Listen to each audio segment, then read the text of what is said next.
તો નમસ્કાર મિત્રો આ ભાઈ એવું કહી રહ્યા છે કે એક દલિત સમાજનો વ્યક્તિ જે અમારા સમાજ વિશે મેર સમાજ વિશે ખરાબ બોલે છે. જ્યારે પણ તમારા સમાજ ઉપર વાત આવી હતી, જે આ બેને હમણાં થોડા દિવસો પહેલા કરોડીવાળી વાત કરી હતી, તેમાં પણ અમે સપોર્ટ કર્યો હતો કે આપણે કોઈ પણ સમાજના વિશે કંઈ પણ કહેવું ના જોઈએ. તો અમે પણ તમને ત્યારે સપોર્ટ કર્યો હતો, પણ અત્યારે તમારા સમાજનો વ્યક્તિ અને બીજા અમુક જણા છે જે ફેક આઈડીમાંથી અને રિયલ આઈડીમાંથી પણ કોમેન્ટો કરે છે. એટલે કોમેન્ટો કરવાને ભાઈ બંધ કરી નાખજો, કેમ કે જો અમારા સમાજ ઉપર વાત આવી તો અમે મરવા અને મારવા માટે પણ તૈયાર છીએ. તો હું તમને ભાઈનો વિડીયો બતાવું એના પહેલા જો તમે આપણી ચેનલમાં નવા આવ્યા હો તો ચેનલને સબસ્ક્રાઇબ કરી દેજો અને વિડીયોને લાઇક કરી દેજો. તો મિત્રો તે વિડીયો જોઈ લો, પછી આપણે તેના વિશે વાતચીત કરીએ.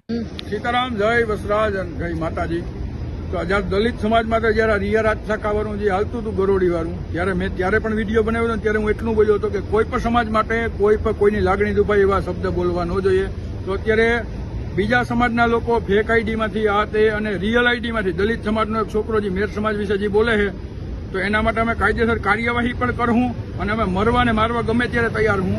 તો આ વસ્તુ એને ન બોલવી જોઈએ. અને તમારા સમાજના આગેવાનો અમારા સમાજના આગેવાનો અમારી જ્ઞાતિને સમજાવતા હોય, તમારા સમાજના આગેવાનો તમારે પણ સમજાવવું જોઈએ અને આ વસ્તુ ન થવી જોઈએ. જે બીકે મેર અને જે દેવ ઓડેદરા જે એનો વિરોધ હાલે છે, અમારે કંઈ લેવા દેવા જ નથી, સમાજને કોઈને કંઈ લેવા દેવા જ નથી. આ વસ્તુમાં અમારા આખી જ્ઞાતિને ન લ્યો. તમે બીકેને મારો અથવા તો તમે બીજી જે રિયા રાજશાખાને મારો અથવા તો તમે આ દેવ ઓડેદરા જે દિલીપ ઓડેદરા છે એને મારો. અમારે કંઈ લેવા દેવા જ નથી. તમે ક્યાંય આડા ન હોય, પણ અમારા સમાજનું જ્યારે નામ આવે ને ત્યારે અમે મરવા અને મારવા બધે તૈયાર હું.